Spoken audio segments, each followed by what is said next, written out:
Let's talk about Bryce Young and the Carolina Panthers. This video will cover the upcoming 2024-2025 season. So it's basically a prediction and preview video. It's a lot to cover here. So let's get straight into it. For the third year in a row, the Carolina Panthers will have a brand new head coach. A couple of years ago, they had Matt Rule. Then they fired Matt Rule. They had Steve Wilkes be the interim head coach. And a lot of Carolina Panther fans say, here we go. They finished the season being 7-10. They thought that Steve Wilkes could be the guy. Instead, Dave Tepper did not feel the same way. They moved off of him. And they went in and they ushered in a brand new coaching staff, a quote-unquote all-star coaching staff. They went and they hired Frank Reich, who was a lackluster coach with the Indianapolis Colts. And early on, you could tell that it wasn't going to work. Around week 4, there are major concerns with Bryce Young, the offensive line, and the play calling as a whole, especially the offensive line.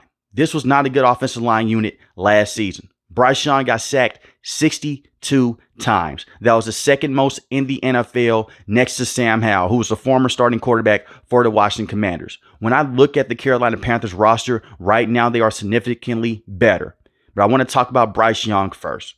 Bryce Young had a terrible rookie season. 11 passing touchdowns to 10 interceptions, 60% completion percentage, 2,877 passing yards. Terrible offensive line play, only had one good option at the wide receiving position, and that was Adam Thielen. I look at Bryce Young as a guy that was in a similar situation to guys like Jared Goff, who did not have the best rookie season underneath the terrible head coach, and Jeff Fisher. The next season, when they hired Sean McVay, he was a way better quarterback, and he looked like a franchise quarterback. I look at a guy like Tua Tagovailoa. Brian Flores was not the best head coach. They went out there, they hired Mike McDaniel, and they were in a better situation there. I look at this situation with the Panthers and what Dave Canales has done in the past with quarterbacks like Baker Mayfield and Russell Wilson. I think that he can have this same impact that Sean McVay had on Jared Goff and that Coach Mike McDaniel has had on Tua Tagovailoa so far. And I'm not saying that Dave Canales is going to be the next Sean McVay. He's going to be the next Mike McDaniel at all. But I do believe that he's going to go out there. He's going to help out Bryce Young. Everywhere that Dave Canales has been, he's made a positive impact. Now, that was as a quarterbacks coach. That was as an offensive coordinator for the Tampa Bay Buccaneers, quarterbacks coach for the Seattle Seahawks, and a wide receiving coach as well. It is different when you are a head coach. You have to take care of everything. Lucky for him, the Carolina Panthers have a great defensive coordinator. So you don't have to worry about the defense too much, but he has to worry about the entire offense as a whole because he's going to be their main play caller as well. Dave Canales has been a very good coach in the past, but it's going to take a lot of work to get this team to that next level because the Carolina Panthers, they're not a playoff caliber team just yet, but they can be in the next couple of years. I know a lot of Carolina Panther fans, they hear that and they say, hey, we made all these moves to the offensive line. We have a strong defense. We now add in wide receivers. Why can't we be a playoff caliber team just yet? This is Bryce Young's first year learning underneath Dave Canales. Now, they may go out there and make the NFL playoffs. They may shock some people. I don't see that happening. I've said that in the past about the Panthers, and they've proven me wrong over and over again. I do believe that they can go out there and win 7 to 8 games at the most. They should easily win over 5 games this season with the talent that they have. They've added in some special players to go out there and help out Bryce Young. They're in the bottom of the league in terms of separation by their wide receivers. And even when they were trying to run plays 10 to 15 yards out, they couldn't separate. Even the one game that Bryce Young missed against the Seattle Seahawks, their wide receivers, they struggled. Besides Adam Thielen, the guys cannot get off a press. Jonathan Mingo has a lot of upside. But you look at this wide receiving room, it's pretty much loaded. Deontay Johnson is on a 1-year deal. It's the reason why they went out there and they traded for him. He's going to be a great complementary wide receiver next to Adam Thielen. And the thing is this, he's looking for a contract extension. He's on a 1-year deal. He has 717 receiving yards on the season with the Steelers, and he missed a lot of time. He's a very weird wide receiver to go out there and judge because on paper, you'll just say he's an average wide receiver. The thing is this with Deontay Johnson, he's been in a terrible situation. Horrible play calling by Matt Canada. Horrible play calling by Randy Fichtner the year before and years before. Big Ben was his last good quarterback, and Big Ben retired many years ago. Kenny Pickett was not the right quarterback for the Steelers. He was a bust. Mitch Trubisky was terrible as well. So you have 2 horrible options. We saw Deontay Johnson look better with Mason Rudolph. And I do believe that Bryce Young right now can be a better quarterback than Mason Rudolph. No disrespect to Mason Rudolph. I do believe that Bryce Young will go out there and he will shock a lot of people in this division. I can easily see him being one of the better quarterbacks in this division. It's just going to take a lot of time to get him there, because even though the offensive line was terrible, he did have a lot of missed throws, guys. You have to be honest here. It's easy to come on here and blame everyone else, blame the coaching, blame the offensive line. When guys were open, he missed a lot of passes. The Carolina Panthers lost 5 games by 1 score, and Bryce Young had turnovers in those games. Bad turnovers, bad interceptions. Yes, he was a rookie, and we can give him that excuse. But if we're going to come on here and be fair, we have to be honest here. Bryce Young, when he was getting beat up in the pocket, the accuracy did not look the same, and the speed did not look the same either. And usually that's what's going to happen with most quarterbacks in the NFL. When you get hit, your accuracy is not going to get better. That is what the entire argument is about when some Carolina Panther fans come out and say, hey, if we had CJ, we would have been in a better situation. They could have been, but at the same time, this offensive line was so bad, I don't see any quarterback in the NFL working behind it, and that's including Patrick Mahomes. Maybe it would just be a little bit better, and with the horrible play calling as well. There is a lot of things to critique Bryce Young on. The footwork is very good. The arm power is very solid. It's just the decision-making at times. And when he has a guy in the flat, he'll overthrow them. You just don't want to see those things in year 2. Just clean up on that. Jared Goff had the same issues when he was a rookie, and the same with Tua Tagovailoa. Let's just hope that Bryce Young could be in a better situation. But to add in some positives, he was able to stay healthy for majority of the season. He only missed 1 game, dealing with an ankle injury, and that came against the Seattle Seahawks. But when I look at Bryce Young, he has all the tools to go out there and be a very good quarterback moving forward. I'm not going to say that he's a franchise quarterback. I hold franchise quarterbacks in high regard. I believe franchise quarterbacks are guys like Patrick Mahomes, Joe Burrow when he's fully healthy, Lamar Jackson, those type of guys. But Bryce Young can get into that conversation if he can be consistent. But just give him some time in this offensive end. They added in 2 very good guards as well, in Damian Lewis and Robert Hunt. They're going to need that. They're building this offensive line from the inside out. It's basically what the Saints did with Drew Brees. Bryce Young is significantly smaller than Drew Brees, but you want to build that interior of the offensive line because Bryce Young likes to step up inside the pocket. Even though Icky so far has been a total bust at that tackle position. He's had some high points, but he's had a lot of low points as well. Their tackles were a problem, especially with Icky. Taylor Moton was the most consistent offensive lineman, but he is getting older. By adding in Damian Lewis and Robert Hunt and putting Austin Corbett at the center position, you hope that those big 3 guys can go out there and they can help out Bryce Young see the entire field. Because even though he's an undersized quarterback, he did a very good job targeting the middle of the field. He did it so good to where Jesse Bates started to intercept him in the first game of the season, and they started to bait him. So he has no problem throwing the football deep down the middle of the field. And he had a lot of sweet throws on the season as well that came across the middle of the field and up the seams. So he can fully see the field and he can get inside and outside the pocket. You just have to buy him more time. The run game was also an issue as well. They went out there, they gave Miles Sanders a lot of money. That was Frank Reich's boy. Frank Reich was on that coaching staff when the Eagles went to the Super Bowl, and he was on the coaching staff when Miles Sanders was drafted. Miles Sanders did start the season with an injury. At the same time, Miles Sanders has only been good because of good offensive line play.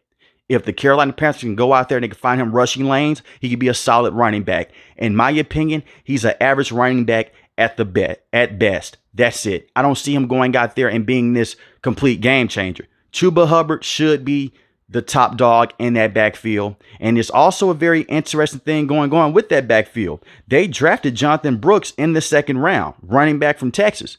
He's come off an ACL injury. So you give him time to rest up. We may see him this season. They may give him a lot of carries this season. But right now, Chuba Hubbard should be that guy. And he's in the last year of his deal. Let Jonathan Brooks fully recover from that ACL injury. And then in the next season, you'll have a more dominant rushing attack with Jonathan Brooks. But that's going to be a point of emphasis. Offensive line protection and running the football to work off of play action. They couldn't even attempt play action last season with Bryce Young. That's how bad their run game was. Just terrible. And they just loaded the box. What a lot of people don't really understand is when you can't run the football, teams will legit go out there and put another defensive back on the field, which they did, and the Saints did it a lot against the Panthers. And they would just say, you know what? Double team their best wide receiver and force other guys to get open. And no one else could get open. So you're in no man's land. It's legitimately the offense from hell when you can't stretch the field and you don't have those targets, and especially when you have a young quarterback. And the Seattle Seahawks did the same thing against Andy Dalton. Andy Dalton just had a better game against the Seahawks than Bryce Young did against any team besides the Green Bay Packers. And speaking of that game against the Green Bay Packers, that showed you a lot that Bryce Young can go out there and he can hang tough, even though the Green Bay Packers defensive coordinator at the time was terrible. Their front got a lot of pressure. They were blitzing him, and he looked comfortable dealing with that. He just goes growing pains. 1 week, he's going to look great against the blitz, and next week, not as much. But you have to find a way to go out there and establish a line of scrimmage and try to run the football, and that is what Dave Canales is going to try to do. And that's what the Seattle Seahawks did with Russell Wilson. They didn't do much of that with Baker Mayfield. They couldn't run the football because the interior of the offensive line was no good. Hopefully, Austin Corbett can return back to form. In my opinion, he's a better guard than he is center. We've seen him play the center position in the past. He's not a terrible center, but we will see. He was dealing with a knee injury for the majority of the season. He didn't look good on the field the year before he was a star. We'll see if he can pan out. But the excuses are starting to run out for Bryce Young. You look at the rest of the wide receivers. Adam Thielen, he may be going after this season. He is getting older, and he may want to go out there and chase a Super Bowl after this upcoming season. You drafted Xavier Legette in the first round. This is a freak of nature. A lot of people compare him to DK Metcalf. Some people say, hey, that he's just this big wide receiver, needs to work on his route running. Right now, he is a better wide receiver than Jonathan Mingo, in my opinion, because he's more explosive. Jonathan Mingo has two routes, a go route and a slant route. That's it. When I look at a guy like Xavier Legette, he can run post routes, he can run a fade, he can run a slant route, he can run the bang out route. He can run every single thing for you, going deep down the field. And it's going to make safeties pay attention. It's going to open up the game plan for guys like Adam Thielen and Deontay Johnson underneath. So it's already a better situation. So that's what I'm saying right now. You have to be harder on Bryce Young for his upcoming season because it's better talent. We do have to see all this materialize. But on paper, they look better on the outside and on the offensive line as well. As far as their defense, like I mentioned before, their defensive coordinator is great. He's going to be a head coach one day in the NFL. They had one of the best defenses this season. Their offense just couldn't score. If they could go out there and just average 20 to 24 points a game, they could have easily won 9 to 10 games last season because of how great their defense was. And their defense was dealing with injuries. They did trade Brian Burns to the New York Giants. They got a 2nd-round pick and a 5th-round pick. They went out there. They signed Jadeveon Clowney. I'm not the biggest Jadeveon Clowney fan. He's not a bad guy to have in terms of being a pass rusher. 9.5 sacks on the season, 2 forced fumbles. He's coming from a loaded Baltimore Ravens team. Loaded team on the defensive side. Now he just may be their main pass rusher. Yes, you have Derek Brown, but Derek Brown is not known to go out there and sack the quarterback and be this huge sack master. Brian Burns, even though some Carolina Panther fans, they didn't really like him as much. He was a major force with them off the edge in terms of going out there and getting sacks. I'm worried about that. They're going to need Jadeveon Clowney to go out there and put the quarterback on his back. They also have DJ as well that you sign. He's a very good pass rusher. He's flying underneath the radar. Not too many people are talking about him at the linebacking spot. He had 8 sacks last season. I think that he's going to be a very good player moving forward. You have Ashawn Robinson. He's not going to sack the quarterback, but what he's going to do is go out there and he's going to help stop the run. That's a good player to have. Shaq Thompson missed majority of this season. It was a freak accident with what happened to him. The Saints player, well, his teammate legitimately slammed the Saints player on his leg, and he did not see it happening. And he basically fractured the leg of Shaq Thompson. Shaq Thompson has been a very good linebacker over the last couple of years with the Carolina Panthers. He hasn't been Luke Kuechly, but he's been a very good linebacker. They also drafted Trayvon Wallace as well. I think that he's going to be a superstar in the next couple of years. His rookie season may be up and down, but give him time. I love that draft pick. That may be one of my favorite draft picks for the Panthers besides getting Xavier Legette in the first round. They did go out there and they traded their star cornerback, well, one of their star cornerbacks, and Dante Jackson for Deontay Johnson. Dante Jackson, very good press man corner. He will give up big plays here and there, but it's a very good cornerback for the Carolina Panthers. Now you have J.C. Horn, who is your true number 1, who is phenomenal as long as he can stay healthy. You have Dane Jackson as your number 2 cornerback. He's no Dante Johnson. I will say that. He's not a terrible corner to have, But your secondary is starting to take a hit, just my opinion. You also have Troy Hill as well at the nickel position. I like him a lot. He's a very good veteran. You have your safeties locked down as well. Xavier Woods, I like his game a lot. And you have Jordan Fuller as well at the strong safety position. So with that being said, the Carolina Panthers, they have a lot of talent. They're flying underneath the radar right now for good reason because of the dumb stuff that they have done. They traded all those first-round picks. They traded DJ Moore to go get Bryce Young. It seemed like it did not work out so far. We will see. They traded Christian McCaffrey away, a guy that struggled with injuries with the Panthers, goes to the San Francisco 49ers, has been phenomenal. Traded him away. They traded Brian Burns away to the New York Giants. So your top 3 first-round picks, year after year after year, they're no longer here. And I understand I was underneath the different administration with Scott Fitterer, who was not the best general manager because you could have traded Brian Burns for 2 first-round picks. They didn't do that. Instead, they traded him for a 2nd and a 5th round pick. With that being said, I'm going to be real here. I like what the Panthers are doing. I really do. It seems like Dave Tepper doesn't have that huge influence anymore. Obviously, he's still going to be around, but hopefully he's not making guys go in there and have meetings every single day like how he did with Frank Reich and how he did with Matt Rule. I do believe that the Carolina Panthers can win 6 to 7 games on the season or even 8 games on the season, but I do not believe that they will be a playoff caliber team in this division. I think that the dark days are behind this organization. If they only go out there and win 2 or 3 games this upcoming season, you have to cut the cord on something. Someone has to be moved on from. And I don't see their defense just dropping off a cliff. I don't think their defense will be as strong as it was last season because you're having a lot of turnover there, but you do have a very good defensive coordinator. But let me know in the comment section below, how do you guys feel about the Carolina Panthers, and can they make the NFL playoffs for this upcoming season? And if you do believe so, please tell me why. Because I look at this division, the Falcons right now, they're the easy pick to go with the weapons that they have. The New Orleans Saints are there. They are an older team. I'm not as high on the Saints as some people are. I do believe that the Carolina Panthers may be better than the Saints. I believe that may be the case. I could easily see the Saints coming last in this division if they start to struggle with injuries. And I do believe the Tampa Bay Buccaneers, they're still a team to watch out for in this division. But like I mentioned, they lost 5 games by 1 score. And if you want to go to any Carolina Panther games or any games in the future, check the comment section below. It's the top pinned comment.